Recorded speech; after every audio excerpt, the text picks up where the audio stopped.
पवन सिंह ने एक बार फिर से थामा भाजपा का दामन। उपेंद्र कुशवाहा का पैर छुए, पर चुनाव जीतना आसान नहीं। ज्योति फैक्टर बनेगा बड़ा मुद्दा। तेज प्रताप यादव ने कसा बड़ा तंज। दोस्तों नमस्कार, मैं हूं आपका दोस्त एसके चौधरी। पावर स्टार कहे जाने वाले भोजपुरी गायक और नायक पवन सिंह ने आखिरी तौर पर आज उपेंद्र कुशवाहा के सरकारी आवास पर जाकर भाजपा का दामन थामने का संकेत दे दिया। इसके साथ ही उन्होंने सबसे पहले उपेंद्र कुशवाहा के पैर छुए, लेकिन पैर छूने के बाद वो पीछे नहीं रुके। उन्होंने एक बार फिर से अमित शाह के साथ मिलकर भाजपा में शामिल होने की संकेत दे डाली। लेकिन दोस्तों कहा जा रहा है कि पवन सिंह को इस बार भाजपा का दामन थामने के उपरांत शाहबाद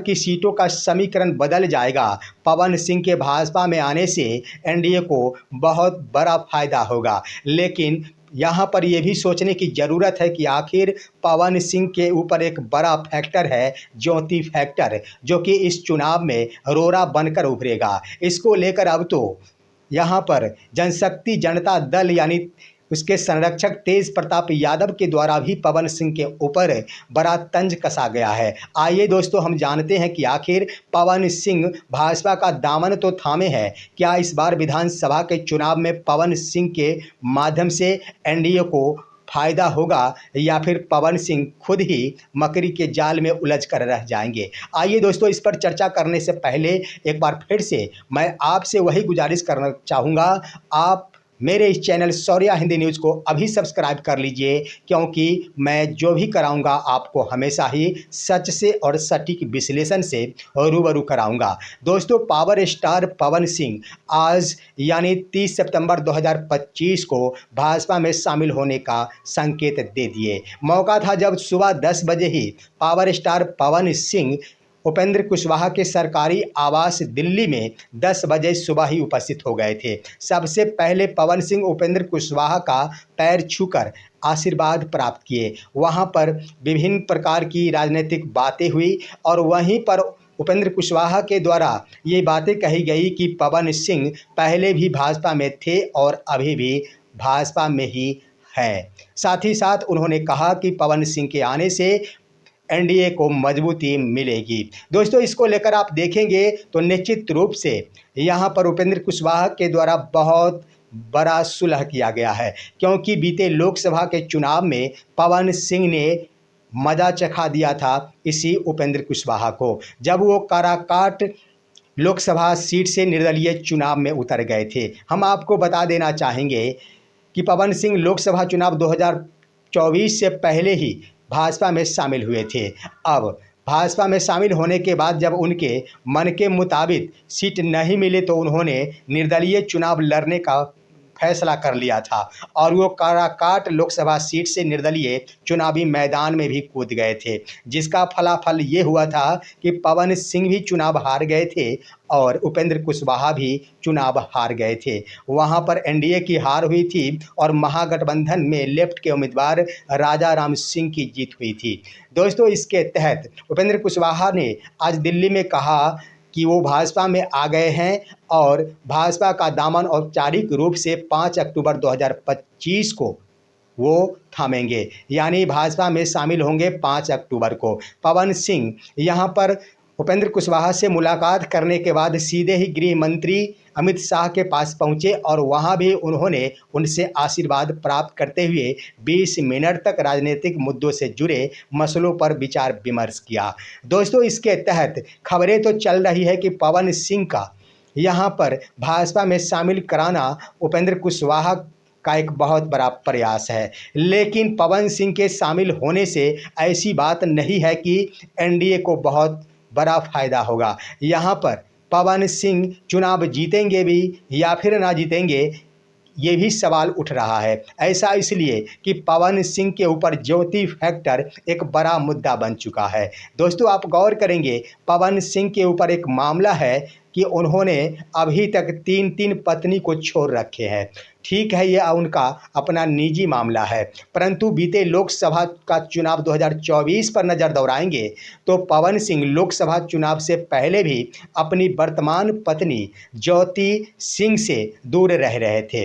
अभी भी दोनों के बीच तलाक नहीं हुए हैं, परंतु दोनों के बीच विवाद है, दोनों एक दूसरे से अलग है। लेकिन लोकसभा चुनाव के दरमियान पवन सिंह के द्वारा ज्योति सिंह को अपना लिया गया था और आम जनता के बीच जा जाकर ज्योति सिंह अपने पति पवन सिंह के लिए वोट मांगा करती थी। आम जनता के समक्ष जाकर पवन सिंह ने ये संकेत दे दिया था कि मैं ज्योति सिंह की सारी गलतियों को माफ कर, आपसी मतभेदों को भुलाकर अपनी पत्नी को आखिर अपना लिया हूँ। उस वक्त आम जनता का भरपूर समर्थन भी पवन सिंह को मिला था, जिसका नतीजा हुआ था कि लोकसभा का चुनाव जीतने में तो वो कामयाब नहीं हुए थे, परंतु एक बड़ा वोट बैंक उन्हें जरूर हासिल हो गया था, जिसके कारण उपेंद्र कुशवाहा की हार हो गई थी। लेकिन ज्यों ही उस चुनाव में पवन सिंह को हार का मुंह देखना पड़ा, पवन सिंह अपनी नियति को बदल डाले।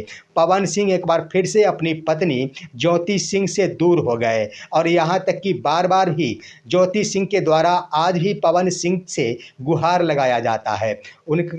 उनकी पत्नी ज्योति सिंह की यह डिमांड है कि मुझे कुछ भी नहीं चाहिए, मुझे तलाक भी नहीं चाहिए, मुझे कुछ पैसे भी नहीं चाहिए, मुझे सिर्फ एक मांग है कि मैं अपने पति के साथ रहूं, मेरे पति मुझे अपना ले। लेकिन आखिर पवन सिंह यहाँ पर अपनी पत्नी को अपना नहीं रहे हैं। सवाल ये नहीं बनता है कि यह पवन सिंह अपनी पत्नी को दूर करके रखे हैं। यहाँ पर यह आपसी मामला है, निजी जीवन का यह वैचारिक मामला है, परंतु सवाल ये उठता है कि जिस जनता के सामने पवन सिंह चुनाव के दरमियान ही यह सामने परोस दिए थे कि मैंने अपनी पत्नी को अपना लिया है, आखिर इस वर्ष विधानसभा के चुनाव में आखिर उसी जनता के बीच कैसे अकेले जा पाएंगे? निश्चित रूप से अकेले जाएंगे तो उनसे आम जनता ये सवाल पूछेगी कि आखिर जब आप अपनी पत्नी के साथ छलावा कर सकते हैं तो आम जनता के साथ सवाल आप छलावा कैसे नहीं करेंगे? स्वाभाविक बात है कि जब दिखाने के लिए और पर्सनल स्वार्थ के लिए पवन सिंह के द्वारा यहाँ पर अपनी पत्नी के साथ छलावा कर दिया गया, चुनाव के वक्त उन्होंने अपनी पत्नी को अपना लिया और चुनाव में हार का मुंह देखते ही अपनी पत्नी को छोड़ दिया। आखिर निश्चित रूप से यहाँ पर एक बड़ा ही नज़ारा देखने को मिलता है कि यहाँ पर एक गद्दारी भरी जिंदगी सामने परोस दिए गए पवन सिंह के द्वारा। इन तमाम तथ्यों को देखकर यह स्पष्ट होता है कि पवन सिंह का यह चुनावी सफ़र आसान नहीं होगा। इस वर्ष का विधानसभा चुनाव 2025 पवन सिंह से आम जनता तो ये ज़रूर पूछेगी कि आपने आखिर ऐसा छल अपनी ही पत्नी के साथ क्यों किया? अगर करना था तो आप इसे अंदर खाने ही करते, लेकिन सार्वजनिक मंच पर लाकर एक बार फिर से अपने पत्नी को त्याग देना बहुत बड़ा गद्दारी को दर्शाता है। दोस्तों, इन तथ्यों के आधार पर यह कहा जा रहा कि पवन सिंह का यह राह आसान नहीं होगा। भले ही एनडीए अपने आप को मजबूत यहाँ पर साबित करने की कोशिश करेगी, लेकिन पवन सिंह का राह आसान नहीं होगा। इसको लेकर अब तो यहाँ पर तेज प्रताप यादव के द्वारा भी एक बड़ा तंज कस दिया गया है। तेज प्रताप यादव ने स्पष्ट ही कहा है कि पवन सिंह का बुद्धि और विवेक काम नहीं करता है। उन्होंने बस इसी मसले को लेकर ये बातें कही है। उन्होंने और भी बड़ी बातें कही कि एक समय था जब पवन सिंह लखनऊ में हमारे पैर छुआ करते थे, लेकिन अब वो किसी और के पैर छू रहे हैं। उन्होंने कहा कि पवन सिंह को कलाकारी ही करनी चाहिए। वो अगर कलाकार है तो अपनी कला को मंच पर प्रदर्शित करते हुए अपनी कला को दिखाए। राजनीति में आना कलाकार का कार्य नहीं होता है। उन्होंने कहा कि उनके लिए कलाकारी ही सर्वोत्तम होगा। यहाँ पर भले ही तेज प्रताप यादव के बारे में कुछ भी कहा जाए, लेकिन नसीहत तो उन्होंने बड़ी दे डाली है। उन्होंने स्पष्ट ही कह दिया कि राजनीति करना आसान नहीं है। कलाकारी के क्षेत्र में आम जनता के दिलों में बसे रहे पवन सिंह, यही उनके लिए अच्छा होगा। राजनीति में आकर आम जनता के दिलों पर राज करना आसान काम नहीं है। दोस्तों, ये है आज की खबर। आप सभी हमारे इस वीडियो को लाइक कीजिए, साथ ही साथ इन पवन सिंह के भाजपा में शामिल होने पर आपका क्या राय कहता है, अपनी राय कमेंट के माध्यम से दीजिए। हमारे वीडियो को ज़्यादा से ज़्यादा शेयर कीजिए और अब दीजिए अपने दोस्त को इजाज़त। हम फिर मिलेंगे आपसे अगले वीडियो में, तब तक के लिए नमस्कार।